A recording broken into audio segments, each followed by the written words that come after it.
So Maggie Phillips, you're one of the busiest music supervisors in Hollywood. I could talk to you about a billion things, but I want to talk to you about two really great shows that you've worked on this past year: The Handmaid's Tale and Legion. Let's start off with The Handmaid's Tale because you are new to this show. You came on in the second season. I did. So, talk a bit about your experiences of coming onto a show that is already very successful, highly acclaimed, and has a strong musical identity. What was that like?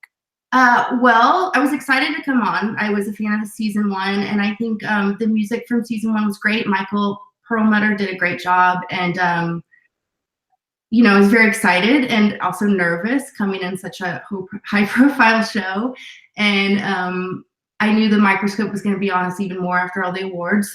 So there's a lot of pressure, a lot of nerves, but it ended up being a great working experience.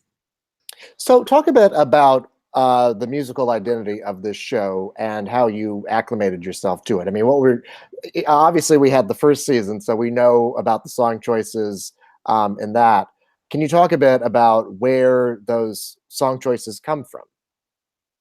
Yeah, I think the hardest direction to wrap my head around were the sorry, I thought my email was off. Oh, you're fine. Okay, you're gonna hear the noises. The choices, the more counterpoint choices that were from the past few years, like the use of the Simple Minds, or maybe it wasn't the stuff that was from the past few years, but the more counterpoint choices, choices like Simple Minds or The American Girl by Tom Petty at the end of the last episode. I'm sorry, I'm gonna have to turn off my email, otherwise I'm no, you're fine. Go ahead. The whole time. Apologize. Yeah, those were the ones that were slightly harder for me to wrap my head around. The more atmospheric score-like choices were a little more straightforward. The songs they used in flashback sequences to sort of describe and set the pre-Gilead times, like they used the Monkeys' Daydream to Believer, they used Peaches, they used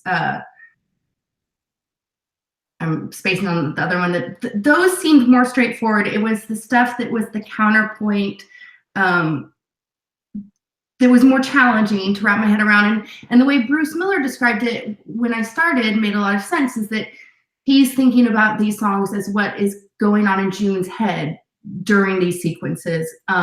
So a little bit of what would she be pressing play on her iPhone or her whatever kind of music listening capability she had pre-Gilead, what would she have played in her head? And they work like her voiceovers. They give a little bit of a tongue-in-cheek attitude towards or on top of what's going on.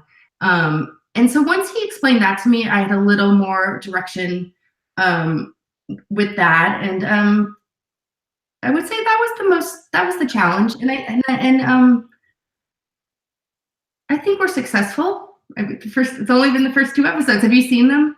I have, yes. I have. Yeah. I think one thing that was important to me coming on in season 2 was to feature more female artists. I think it's such a female-driven show that some of I just felt like it was important to have more female artists in season 2, and that was the only thing I came on with this sort of agenda about. And I didn't want it to be strictly female artists. I just felt like we needed to have some more female voices, and that was one thing that was important to me coming in. Well, I can guess why that was the case, but I wonder if you could just, why was it important to you to have more female artists on the show? It's a female-driven show. Right. If we're playing what's on in June's head, she seems like the type of lady that would want a lady representing her. I think people ask me how and when do I know a song works, and I say it's a hard to define feeling, but it's just what feels right in my gut if something clicks. And when I was listening for a lot of the end title sequences and a lot of the more like editorialized choices, the stuff that worked for me or the stuff with female vocals. So I think it's pretty apparent why. I think it's interesting because you have Yeah, you have a female coming in who recognized that in season 1, that it was perhaps a little lacking in that, and so that's something I saw while watching, the first season and wanted to make a change. So then, who are some of those? Like you said, only the first 2 episodes have aired so far. Who were some of those female artists that you thought June would listen to, and who you wanted to showcase in this? Well, I didn't have any like specific female artists that I wanted to showcase. Elisabeth Moss, who is obviously just fantastic as June, is also a fantastic producer, and she has a strong role in the music choices. And she and I started collaborating really early on. And she gave me a list of a lot of artists that she hears in her head when she's performing. And she is a little bit younger than I am, and I think we kind of combined. I think I've got about 8 years on her, so we combined 2 decades and sort of started pulling from that. And like, I think for me, Kate Bush came out of my childhood, and Bruce's the showrunner. I think in episode 3 you'll hear a Santi Gold song in the beginning, and it's when June's running. So you've seen through episode 2, so she escapes.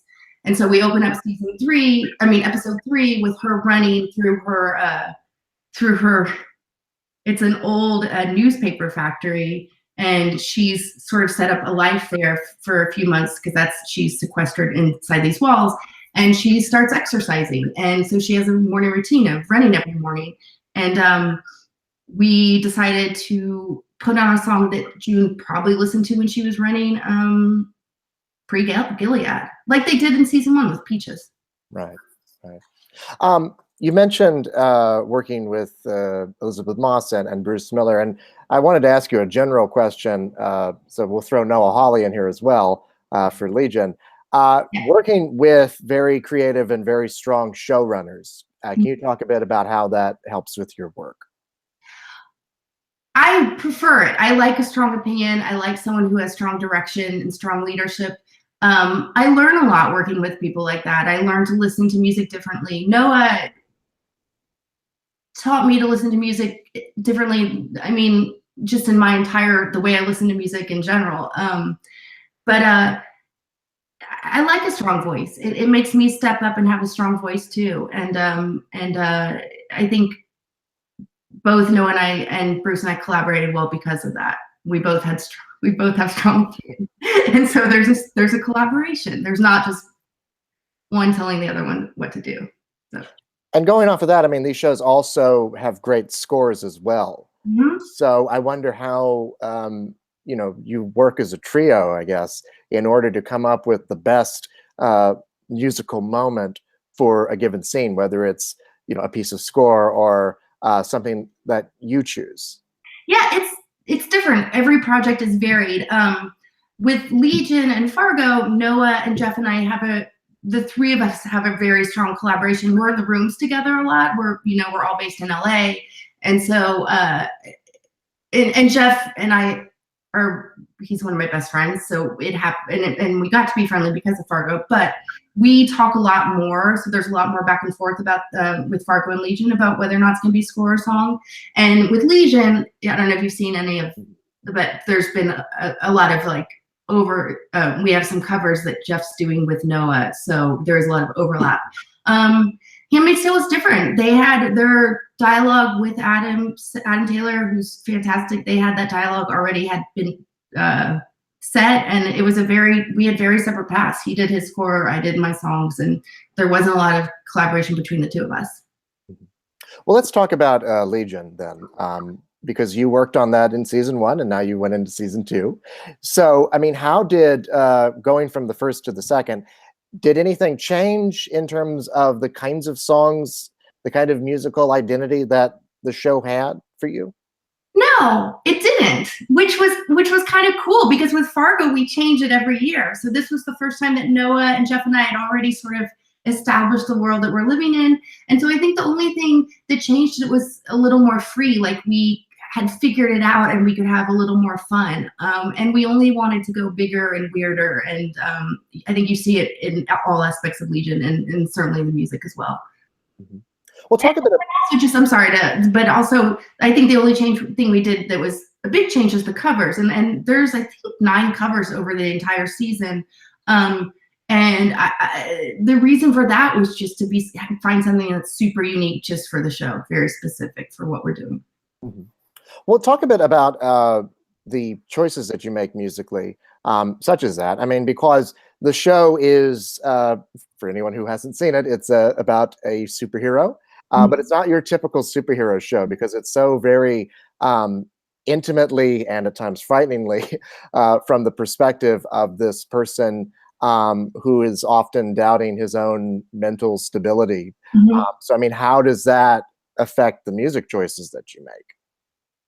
Well, we talk a lot about perception of reality in the show and what is real, and is it a construct of David's mind? Is this superhero world that Legion is that a reality? I think it affects my music choices in 2 ways. One, because we're creating an alternate reality, whether it's in his head or exists in the reality of Legion, we get to sort of have no boundaries, and we want to create something very surreal and trippy and unique and unlike anything you would hear in our reality.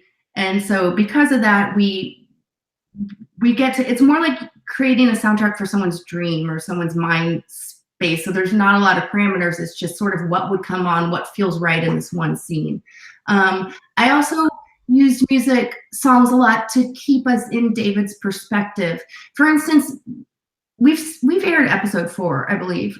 Yes, you have. Yeah. Yeah. Okay. So there's 2 sequences in the beginning. This is all about Sid's past. It's David watching Sid in this maze, but sort of watching Sid's past and her growing up. And we're diving into the past, but we're not using music that was in Sid's world. For example, when we go into the club, when she goes into the club and she's like moshing and getting thrown back and forth between other people in there, and she, because of her superpowers, she's morphing into these different people, and it's a pretty visceral scene with this young Sid as a teenager. And instead of putting in a song that works in the past, like a song from the 90s when people are in mosh pits or whatever, we chose something that's contemporary, something with male vocals, a national song called Turtleneck. And the purpose of that is, like, we're still in David's space, you know, we're still with David watching what's going on with Sid. And I think that's important because one of our running themes is this David's construct, or is it this alternate reality outside of David's head? But the point is that we are watching Sid through David's eyes, and I think it was important to use songs like that. And we used Bon Iver, a remix of Bon Iver's song in the opening for the same reason. Mm-hmm. So I wanted to ask you, you know, last year was the first year of the Emmy category for music supervision. And I think a lot of people still wonder, well, what is it exactly that a music supervisor does, and why is it deserving of an Emmy category? So I wanted to ask you, I mean, for you, the significance of being, and people in your profession being recognized by the Television Academy after all these years, what does that mean for you? Because, I mean, I think a lot of people don't quite understand how much work goes into doing what you do. I don't think anyone who isn't a music supervisor understands what we do. I mean, the creative is obviously a large part that should be recognized, and we make it look seamless. You know, you hear a song in a spot and it feels very effortless, and it feels like that was a super easy thing to pull out of a hat, because obviously it works. But that's not the case. You know, for every spot, you're listening to hundreds of songs, and it's a lot of trial and error, and there's a lot of thought that goes into it. It's not as simple as, like, this is a cool song, this is a cool scene, and we'll smash it together and it'll work. I think we work really hard. I think we are storytellers. We add a lot to the creative process. And we were working directly with the directors and the showrunner and the producers and the writers and the editors. And it's an important part of the creative process. I think it's about time that music supervisors got recognized for all the hard work they do. And so, like, even creative aside, just like with any job, it's still an extremely time consuming project, and I live and breathe it, you know, like it's my life. And so it's really nice to have some recognition. Well, thank you so much, and congratulations on all of your shows this year, but particularly on Legion and The Handmaid's Tale. Appreciate your time. Okay, bye. Have a good day.